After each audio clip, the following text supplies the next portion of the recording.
नमस्कार। Times of Swaraj के खास कार्यक्रम सियासी संग्राम में आप सबों का स्वागत है। मैं हूं संतोष जी। जी हाँ, और साथ आज सियासी संग्राम में हम बात कर रहे हैं आखिर नीतीश चाहते क्या है। क्या नीतीश फिर से गठबंधन बदलने की बात सोच रहे हैं, या फिर नीतीश विपक्षी एकता के जिस बागडोर को संभाला है उसे मजबूती से लेकर आगे बढ़ेंगे। वैसे जुलाई है और हर बार जुलाई में नीतीश कुछ अलग करते हैं। इनको जुलाई महीने से बहुत प्यार है। 2013 में भी, 2017 में भी, 2022 में भी जुलाई में ही इन्होंने जो किया है वो जुलाई में किया है। लेकिन कुछ बात तो है, और बात नहीं भी है तो जिस तरीके का कन्फ्यूजन क्रिएट हुआ है वो कन्फ्यूजन विपक्षी एकता को ही कमज़ोर नहीं करेगा। नीतीश कुमार की छवि को एक बार फिर से एक अलग नज़रिए से देखने को लोगों को मजबूर किया।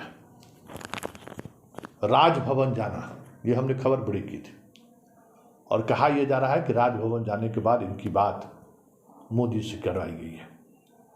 फिर ये जैसे ही बाहर निकलते हैं सुशील मोदी पहुंचते हैं और उनकी भी बात मोदी से कराई जाती है। ये खबर है, और ये खबर का सोर्स जो भी है, लेकिन इतना तय है कि इस खबर में काफ़ी दम है। और उस राजभवन के जाने के बाद से आप गौर करेंगे कि नीतीश कुमार धीरे धीरे मीडिया से दूरी बनानी शुरू कर दी है। इस बीच में दो जयंती भी हुई।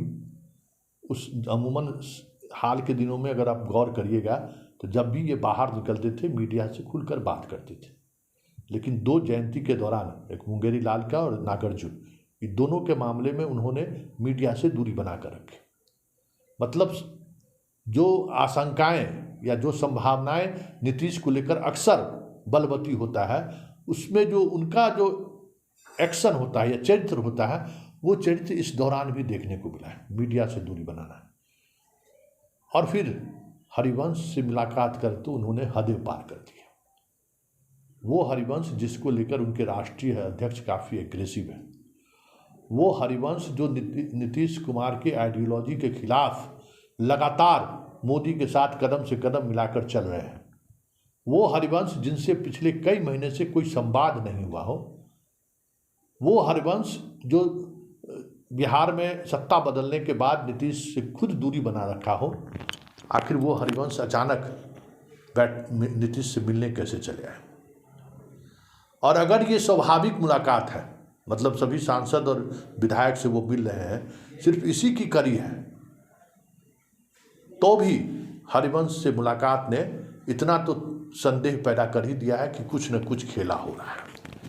नीतीश कुमार कितनी भी सफाई दे दे, उनकी पार्टी के लोग कितनी भी सफाई दे दे, लेकिन एक बार फिर से प्रश्न चिन्ह जरूर खड़े हो गए हैं नीतीश कुमार के पाला बदलने को लेकर, या फिर विपक्षी एकता को लेकर जिस तरीके की मुहिम नीतीश कुमार लेकर चल रहे हैं, उस मुहिम पर कहीं न कहीं एक बार फिर से सवाल जरूर खड़े होने लगे। क्योंकि हरिवंश का मुलाकात सिर्फ मुलाकात नहीं हो सकती है। और जो हमारे सोर्स हैं, जो हमें लगातार इस खबर पर अलग अलग तरीके से अपडेट करते हैं, उनका मानना है कि जिन बातों को मोदी ने फ़ोन के माध्यम से राजभवन से कहा, उसकी अगली कड़ी का संदेशा लेकर हरिवंश आए थे। कहा यह जा रहा है कि नीतीश कुमार ने साफ तौर पर कह दिया कि मैंने गठबंधन छोड़ा नहीं है, और जब मैं गठबंधन छोड़ा उससे पहले आपसे बात करनी चाहती थी, आपसे हमारी बात नहीं हुई, और फिर जो स्थिति बनाई गई, मुझे मजबूर किया गया कि गठबंधन छोड़ दें। क्योंकि 2017 में जब मैं आया था तो ये तय करके आया था वो इसी गठबंधन के साथ हमारी पार्टी खत्म होगी। विधानसभा चुनाव में जिस तरीके से चिराग को खड़ा करके हमें हराने का काम किया गया, फिर भी हम बर्दाश्त की। सरकार गठन के दौरान जिस तरीके से पुरानी टीम को अलग किया गया, उस समय भी हमने आपत्ति जताई थी, लेकिन फिर कहा गया कि कोई बात नहीं है, सारी चीज़ें ठीक तरीके से चलेंगी। फिर आरसीपी को लेकर जिस तरीके की चीज़ें हुई, उससे साफ दिखाई दिया कि हमारे साथ पीठ में छुरा भोंकने का काम बार बार हो रहा है। फिर विधानसभा के अध्यक्ष की जो भूमिका थी, बीजेपी के प्रदेश अध्यक्ष की जो भूमिका थी, जिस तरीके से पार्टी और सरकार पर वो लगातार हमला बोल रहे थे, ऐसे में साथ रहने का मतलब क्या था, और जिस तरीके से जलील किया जा रहा था, ऐसे में नीतीश के पास कोई दूसरा चारा क्या था। और आपको बार बार कहने के बावजूद भी शाह जिस तरीके से बिहार में हस्तक्षेप कर रहे हैं, ऐसे में आपके साथ रहने का मतलब क्या है? क्योंकि हम अभी तक अपनी शर्तों पर राजनीति की है, हमने अपने शर्तों पर दुश्मनी भी की है और हम अपने शर्तों पर दोस्ती भी निभाई है। हमारा रिश्ता जिससे भी खराब हुआ है, वो रिश्ता उनके मृत्यु उपरांत तक भी जारी रहा है, चाहे जॉर्ज हो या शरद यादव हो। हमारा यही चरित्र ही रहा है कि हम अगर बगावत किसी ने की है तो हम उसे बगावत का जवाब दिया। हम अपनी शर्तों पर सरकार चलाए हैं, चाहे वो 2005 हो या 2023 हो। हम तेजस्वी के डिपार्टमेंट की ट्रांसफ़र पोस्टिंग को भी रद्द कर सकते हैं, क्योंकि हम उन तमाम ऐसे चीज़ों को हम नहीं स्वीकार कर सकते हैं जो हमें स्वीकार नहीं हो। हमने लड़ना सीखा है, हम अपने अंदाज में जीना सीखा है, हम अपने अंदाज में राजनीति करनी सीखी है। और मेरा अंदाज यही है कि हम बगावत स्वीकार नहीं करते हैं। मेरा अंदाज यही है कि हमारी शर्तों पर सरकार चलेगी, और हमारा अंदाज यही है कि जिसके साथ हम सरकार चलाएंगे उन्हें भी हमारे अनुसार चलना होगा। अगर इसके लिए मोदी जी आप तैयार हो तो फिर बात आगे बढ़ेगी। मतलब शाह को बिहार से बाहर करिए, मतलब सम्राट चौधरी को प्रदेश अध्यक्ष से हटाइए, मतलब गिरिराज सिंह जैसे के बयान बहादुर को मंत्रालय से हटाइए, मतलब विजय सिन्हा जैसे लोगों को पार्टी नेता प्रतिपक्ष जो हैं उनको नज़रअंदाज कीजिए, मतलब संजय जायसवाल को ठिकाना लगाइए, मतलब नित्यानंद राय को ठिकाना लगाइए। क्या इस स्थिति तक के लिए आप तैयार हैं? क्योंकि उसके बगैर हम दोनों के साथ आने का कोई मतलब नहीं है, क्योंकि हमें सवाल पसंद नहीं है, हमें अहंकार पसंद नहीं है, हमारे कार्यों पर कोई उंगली उठाए ये हमें पसंद नहीं है। और आपसे इस बार गठबंधन टूटने की वजह यही है। और आप में इतनी ताकत नहीं है जो आप अमित शाह के उन फैसलों पर सवाल खड़े कर सकें, क्योंकि अमित शाह के सामने आप भी उतने ही कमज़ोर हैं जैसे हम किसी दौर में आरसीपी के सामने कमज़ोर पड़ गए थे।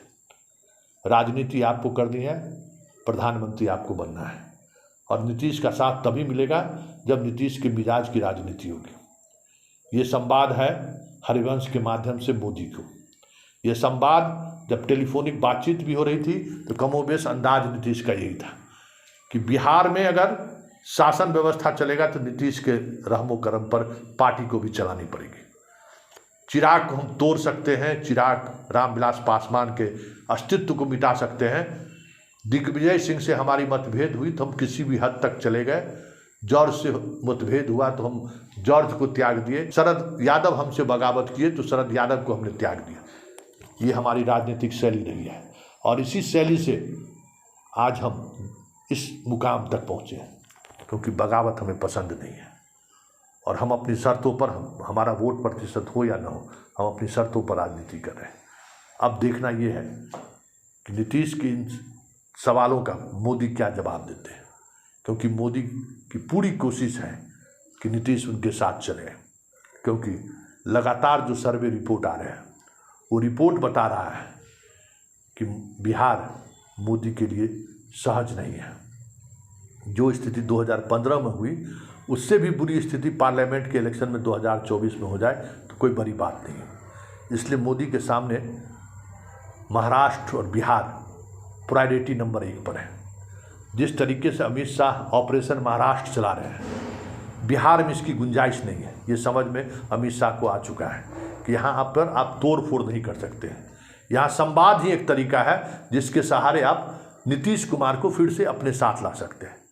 लेकिन बड़ा सवाल ये है कि नीतीश जिस मुहिम को लेकर आगे बढ़े हैं, क्या उस मुहिम से पीछे हटकर उनकी जो पूरी राजनीतिक कह सकते हैं कि जो छवि रही है वो कहाँ पे बच पाएगी? बड़ा सवाल ये है। दूसरी बड़ी बात ये है कि नीतीश कुमार की पार्टी के अंदर भी इन बातों को लेकर बहुत सारी चीज़ें चल रही हैं। ललन सिंह का एग्रेशन और ललन सिंह से दूरी इनकी बढ़ी है, ये भी खबर लोगों तक पहुंचनी शुरू हो गई है कि नीतीश का जो रवैया है उससे ललन सिंह भी नाराज है। क्योंकि जब हम कदम आगे बढ़ा दिए कि मोदी के खिलाफ हमें आर पार की लड़ाई लड़नी है, विपक्षी एकता को एक नए मुकाम तक पहुंचाना है, जब इस मुहिम को हम लेकर आगे बढ़ रहे हैं तो फिर बीच में जो ये चीज़ें आ रही हैं उससे ललन सिंह भी नाराज है। और कहा यह जा रहा है कि ललन सिंह की लालू से नज़दीकी बढ़ती जा रही है। ऐसे में जदयू के इस बार फैसला लेना उतना आसान नहीं होगा। जदयू में कई ऐसे विधायक हैं और विजेंद्र यादव जैसे बुजुर्ग विधायक भी हैं जो नीतीश कुमार के कार्य इस तरह के निर्णय से खासे नाराज रहे हैं और सार्वजनिक रूप से मीटिंग में भी बोलते रहे हैं। ऐसे कई विधायक हैं जो इस बार अगर नीतीश कुमार पाला बदलने की कोशिश की बात सोचते भी हैं तो पार्टी में इस स्तर पर बगावत होगी जिसकी कल्पना नीतीश नहीं कर रहे हैं। क्योंकि लालू के साथ आना नीतीश को बहुत ही अधिकांश विधायकों के लिए सहज है, लेकिन बीजेपी के साथ जाना और इस तरीके से जाना अधिकांश विधायकों के लिए असहज है। क्योंकि सवर्णों की संख्या जदयू में काफ़ी कम है, विधायकों की, सांसद में भी यही स्थिति है। ऐसे में बिहार की राजनीति में कब क्या करवट लेगा कहना मुश्किल है, लेकिन इतना तय है नीतीश कुमार के लिए तो ये अग्नि परीक्षा है और उन्हें तय करना होगा। वो अजीत पवार की तरह मोदी के सामने सिलेंडर बोलते हैं इन शर्तों के साथ, या फिर शरद पवार की तरह डटे रहते हैं, क्योंकि इनके भी कई चहेते को जेल भेजने का धमकी दिया जा रहा है। साथ ही समझौता के इन बिंदुओं पर भी बात हो रही है, लेकिन इन सबसे इतर जो सबसे महत्वपूर्ण बात है वो समझने की ये बात है कि ममता ने जो भरोसा जताया है नीतीश पर, पटनायक ने जो इशारों में जो बातें कही हैं, अखिलेश ने जो भरोसा जताया है, लालू ने जो भरोसा जताया है, उस भरोसे को नीतीश तोड़कर फिर से मोदी के साथ जाते हैं अपनी शर्तों पर के बावजूद भी उनकी राजनीतिक बिसात पर क्या पहचान रह पाएगी, ये एक बड़ा सवाल है। क्योंकि ये नीतीश की आखिरी पाली है, ये नीतीश भी समझ रहे हैं। और ऐसे में अगर नीतीश फिर से पाला बदलते हैं तो इतिहास उनको कभी माफ़ नहीं करेगा, इस बात को नीतीश भी समझ रहे हैं।